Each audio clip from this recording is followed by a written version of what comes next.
L'hiver était d'une rigueur inhabituelle cette année-là à Saint-Pétersbourg. Une mer de neige épaisse et glacée recouvrait les rues de la ville, transformant chaque coin de rue en un paysage d'isolement et de silence. Les flocons tombaient sans fin, flottant dans l'air froid comme des spectres indifférents. Les arbres, nus et décharnés, se courbaient sous le poids de la neige, leurs branches grises et rigides semblant se dresser en une prière silencieuse. Les fenêtres des appartements brillaient d'une lumière douce et chaleureuse, une lumière qui contrastait avec l'obscurité glacée de l'extérieur. Les rideaux de velours sombre étaient tirés, mais à l'intérieur, les foyers crépitaient, et des souvenirs de chaleur imprégnaient les murs vieillissants des bâtiments. Dans un vieux quartier de Saint-Pétersbourg, où les immeubles en briques rouges avaient des façades écaillées, parées des marques d'un passé révolu, vivait une femme d'un certain âge, Anastasia Ivanovna. Son appartement se trouvait au dernier étage d'un immeuble de 5 étages, et malgré l'âge avancé de l'immeuble, elle en avait fait un foyer à son image, discret, chaleureux, mais avec des échos du temps qui passait. Le parquet, usé et craqué par les années, sentait le vieux bois, et l'air était imprégné du parfum des livres anciens, ceux qu'elle avait patiemment collectés au fil des décennies, comme des témoins silencieux de sa vie passée. Anastasia vivait seule depuis la mort de son mari, Vladimir, survenu plusieurs années plus tôt dans des circonstances étranges. Vladimir était un homme de caractère, solide et pragmatique, mais son décès avait laissé une trace indélébile dans l'âme d'Anastasia. La vie avec lui avait été une existence calme, presque prévisible. Mais tout avait basculé lorsque Vladimir avait été emporté dans une série d'événements qui restaient flous et inachevés dans son esprit. Des rumeurs, des conversations à voix basse, des portes qui se fermaient à son approche. Mais aucun mot clair, aucune explication. Un silence lourd, comme si des ombres de son passé, que Vladimir avait emporté avec lui, l'avaient enfin rattrapé. Anastasia n'avait jamais su ce qui s'était vraiment passé, mais elle n'avait jamais cherché à en savoir plus. Le passé, aussi douloureux fut-il, était devenu une ombre lointaine, une présence silencieuse et dévorante. Elle avait pris cette lourde perte et l'avait intégrée dans les recoins les plus profonds de son cœur, le laissant là où il ne risquait pas de perturber sa vie tranquille. Dans cette maison solitaire, Anastasia se contentait de la compagnie de ses souvenirs et de la routine quotidienne. Ekaterina, sa fille unique, venait de temps en temps lui rendre visite. C'était une femme de la quarantaine, une figure dynamique, moderne, souvent perdue dans le tourbillon de sa carrière. Elle vivait à Moscou, dans un appartement moderne et bien situé, un contraste flagrant avec l'austérité de l'appartement de sa mère à Saint-Pétersbourg. Leur relation était teintée de douceur et de distance, de respect et de non-dit. Ekaterina venait chaque mois, mais leur conversation était souvent marquée par une incompréhension mutuelle. Anastasia, dans sa réserve naturelle, ne comprenait pas le monde trépidant dans lequel vivait Ekaterina. Elle ne saisissait pas cette quête incessante de plus, cette ambition qui semblait guider sa vie, ni même la manière dont sa fille avait épousé ce rythme effréné qui ne laissait que peu de place aux émotions profondes. De son côté, Ekaterina peinait à comprendre les croyances de sa mère, ses habitudes, sa manière de voir la vie, presque figée dans le passé. Il y avait des tensions sous la surface, des regards furtifs échangés autour de la tasse de thé, comme si chacune savait que l'autre vivait dans un monde qu'elle ne pourrait jamais pleinement saisir. Deux générations qui s'étaient forgées sur des terres différentes, deux femmes liées par le sang mais séparées par des univers parallèles. Puis un jour, une lettre arriva. Une simple enveloppe blanche, sans adresse ni marque particulière. Ekaterina annonçait, dans un ton formel et presque distant, qu'elle viendrait passer quelques semaines avec sa mère. Ce geste, inhabituel et inattendu, déstabilisa Anastasia. Elle n'en comprenait pas la raison. Elle savait qu'il y avait quelque chose derrière ce changement soudain, mais elle ne savait pas quoi. Les lettres échangées étaient devenues moins fréquentes ces dernières années, et chaque rencontre semblait plus brève que la précédente. Quelque chose se préparait, mais quoi? Cela lui rappela les dernières conversations qu'elle avait eues avec Vladimir, alors qu'ils étaient encore jeunes. Il y avait ce soir-là, dans leur salon, où le parfum du thé se mêlait à l'odeur douce des fleurs fraîches qu'Anastasia avait cueillies dans le jardin.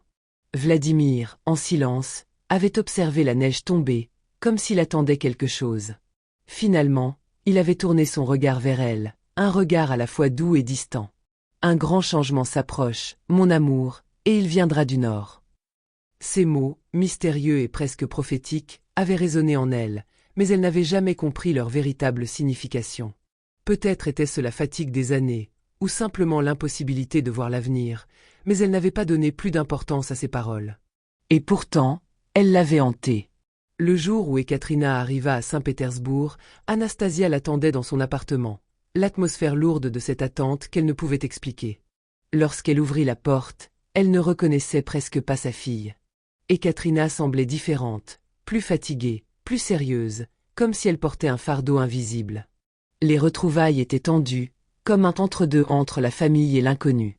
Elles échangèrent des politesses superficielles avant qu'Anastasia ne se décide à préparer du thé, un geste habituel, un petit rituel qu'elle espérait ramener un peu de chaleur dans cette rencontre. Elles s'assirent ensemble dans le petit salon, baignées dans la lumière dorée de l'après-midi. Le vent hurlait dehors, et la neige se pressait contre les fenêtres, créant une atmosphère presque irréelle. Ekaterina, sans attendre plus longtemps, posa la tasse de thé sur la table, brisant le silence. « Maman, il faut qu'on parle », dit-elle d'une voix calme mais déterminée. « Il y a quelque chose que je ne t'ai jamais dit, et j'ai besoin de le partager avec toi. » Le ton de sa voix fit se serrer le cœur d'Anastasia. Elle leva les yeux vers sa fille, curieuse et inquiète. Son intuition, si fine, lui soufflait que cette conversation ne serait pas comme les autres. Que quelque chose allait bouleverser l'équilibre qu'elle avait mis tant d'années à établir. « Quoi donc, ma fille ?» répondit-elle doucement, un léger sourire aux lèvres, mais l'inquiétude perçant dans ses yeux. Ekaterina hésita un moment. Ce qu'elle allait révéler allait tout changer. Elle déposa son regard sur le thé refroidi, la main tremblante, et commença à parler. « J'ai fait un test génétique. Et, tu ne vas pas le croire, mais je ne suis pas ta fille biologique, maman. » Le silence qui suivit fut lourd, oppressant, presque irréel. Un silence si dense qu'il semblait absorber la lumière elle-même. Le tic-tac régulier de l'horloge murale devint soudain assourdissant, comme un rappel brutal du temps figé. Anastasia se figea, ses mains posées à plat sur ses genoux tremblaient imperceptiblement.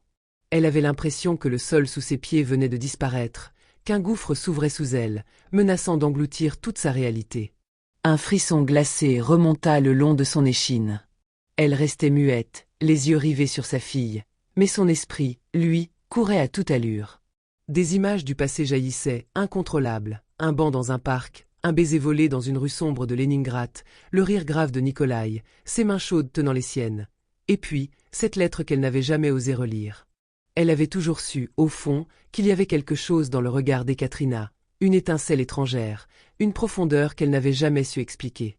Une vérité silencieuse, enfouie, niée, qui venait maintenant briser la surface de leur monde. « Que veux-tu dire, Ekaterina ?» demanda-t-elle enfin, la voix éraillée par l'émotion, comme si parler revenait à briser un sort ancien. Ekaterina prit une inspiration profonde, s'efforçant de garder son calme. Sa main frôla machinalement la tasse de thé froide sur la table. Elle savait que ces mots allaient blesser, mais elle ne pouvait plus faire marche arrière. Il y a quelques mois, j'ai participé à un programme de généalogie génétique. Juste par curiosité. Mais peu après, j'ai reçu une lettre étrange d'une fondation spécialisée. Leurs analyses contredisaient tout ce que je savais de moi-même. Ils ont identifié un homme, un certain Nikolai Petrovitch, comme étant mon père biologique. Elle marqua une pause, surveillant la réaction de sa mère.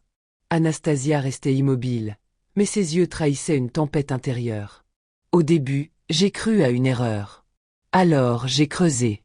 J'ai trouvé des archives. Des documents. Ce Nikolai a vécu à Leningrad dans les années 70. Il travaillait dans un institut de recherche, mais il a disparu dans les années 80 après avoir été soupçonné de dissidence. Personne ne sait ce qu'il est devenu. Un long frisson traversa Anastasia. Elle se leva lentement, comme mue par une force ancienne, et se dirigea vers la vieille bibliothèque en coin. Elle en sortit un carnet recouvert d'un tissu fané, bordé de poussière. Elle le tint entre ses mains avec une infinie délicatesse, comme si ce carnet renfermait une vie entière. Elle l'ouvrit, ses doigts frôlant les pages jaunies, griffonnées d'une écriture fine et nerveuse. Puis elle s'arrêta, les yeux fixés sur une date. C'était le 12 novembre 1976. Murmura-t-elle.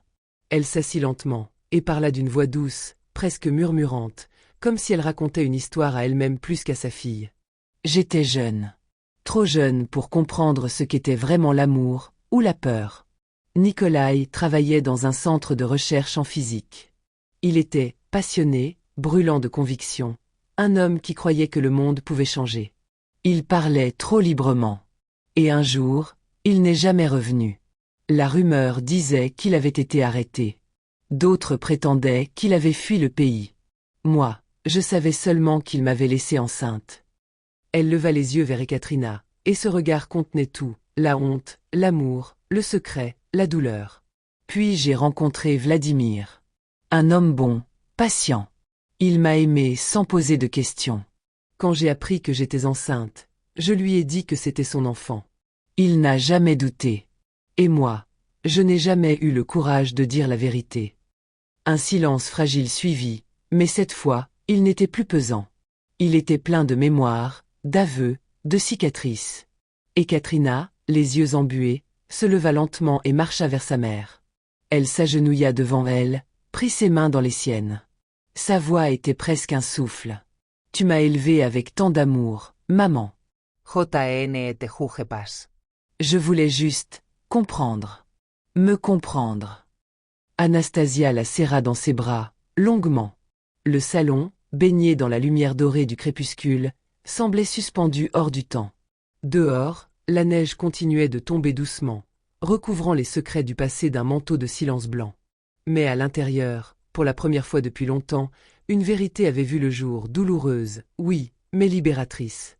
Alors qu'elles étaient encore absorbées par le poids de leur conversation, une étrange brume se leva doucement à l'extérieur, s'étalant comme un souffle ancien venu réveiller les secrets endormis. Le jour s'effaçait lentement, avalé par un crépuscule hivernal plus sombre que d'habitude. Le vent, mordant et chargé d'un silence surnaturel, fit frissonner les vitres, comme si le monde lui-même retenait son souffle. Anastasia se leva pour tirer les rideaux, mais son regard fut attiré, pétrifié, par une silhouette floue, immobile, au milieu de la neige. Là, dans l'allée menant à leur maison, un homme avançait lentement, comme porté par une volonté ancienne, une marche venue d'un autre temps. Il ne semblait ni pressé ni effrayé, seulement déterminé, les épaules courbées par les années, mais le regard fixé droit devant lui. « Maman, tu vois ça » souffla Ekaterina, qui s'était approchée en silence. Anastasia ne répondit pas. Elle resta figée devant la fenêtre, une main contre la vitre glacée, comme si ce simple contact pouvait l'empêcher de s'effondrer. Dans le blanc infini de la neige, cette silhouette n'était pas un fantôme, pas un rêve. C'était lui. « Nikolai » murmura-t-elle, si bas que seule la vitre semblait pouvoir entendre. Elle sortit dans le froid, sans manteau, comme mue par un instinct plus fort que la raison. Ses pas crissaient dans la neige, mais elle n'y prêtait aucune attention. Elle s'approcha, lentement, jusqu'à ce que leurs regards se croisent. Il avait vieilli. Ses cheveux, autrefois d'un noir profond, étaient devenus gris-argent. Ses traits portaient les marques du temps, de l'exil, de l'absence. Mais dans ses yeux, il y avait cette même étincelle, celle qui avait autrefois illuminé ses jeunes années, celle qu'elle retrouvait parfois dans le regard de sa fille. « Anastasia » dit-il, sa voix cassée par l'émotion, le froid, et tant d'années de silence. Ils restèrent là un instant, debout dans le vent glacial, comme deux survivants d'un naufrage, se redécouvrant au bord du monde. À l'intérieur, Ekaterina observait la scène avec une étrange lucidité. Ce n'était pas un simple moment de retrouvailles, c'était un point de rupture dans le tissu même de leur existence. L'irréel devenait réalité. Dans les jours qui suivirent, la maison sembla habiter un autre temps. Les murs, d'ordinaire silencieux, résonnaient désormais de voix basses, de souvenirs partagés, de questions longtemps retenues. Ils parlèrent. D'abord par bribes, puis en phrases plus longues. Parfois avec colère, parfois avec larmes, souvent avec silence. Mais toujours avec cette volonté commune d'aller au-delà du passé. Nikolai raconta sa disparition, ses années d'exil, la peur, les regrets, l'impossibilité de revenir jusqu'à ce jour, où par hasard ou par destin, il avait appris l'existence d'une fille, sa fille. Il avait hésité, des semaines durant, incapable de franchir le seuil du passé. Puis l'hiver était venu, et avec lui ce besoin irrépressible de retrouver ce qu'il avait perdu. Anastasia écouta, souvent en silence, parfois la main serrée autour de son vieux journal, parfois les yeux perdus dans la neige. Elle ne lui pardonna pas tout. Elle ne lui demanda pas d'explication pour chaque absence. Mais elle reconnut qu'au fond, une part d'elle n'avait jamais cessé de croire à ce retour. Ekaterina, au cœur de ce triangle d'âmes blessées, ressentit une douleur et une paix mêlées. La vérité était un choc, mais elle était aussi une clé. Et cette clé ouvrait une porte vers un avenir différent. Elle regardait cet homme, cet inconnu dont elle portait le sang, et elle y voyait autant de mystères que de possibilités. Alors, sans cérémonie, sans promesse grandiloquente, ils parvinrent à un accord silencieux. Celui de ne pas reconstruire ce qui avait été détruit, mais de bâtir, lentement, quelque chose de nouveau à partir de ce qu'ils avaient, des vérités, des cicatrices, de l'amour, même maladroit. L'hiver régnait toujours sur Saint-Pétersbourg. Les toits croulaient sous la neige, les arbres dénudés semblaient gémir dans le vent, mais dans cette petite maison, nichée entre deux rues gelées, un foyer s'était rallumé. Pas dans la cheminée, mais dans les cœurs. Un feu discret, mais tenace. Un feu de réconciliation, d'acceptation, de renaissance. Et quand la neige recommença à tomber, elle ne paraissait plus aussi lourde, ni aussi froide. Elle tombait doucement, comme un linceul sur les douleurs anciennes, comme une promesse muette que l'avenir, lui, pouvait encore s'écrire autrement.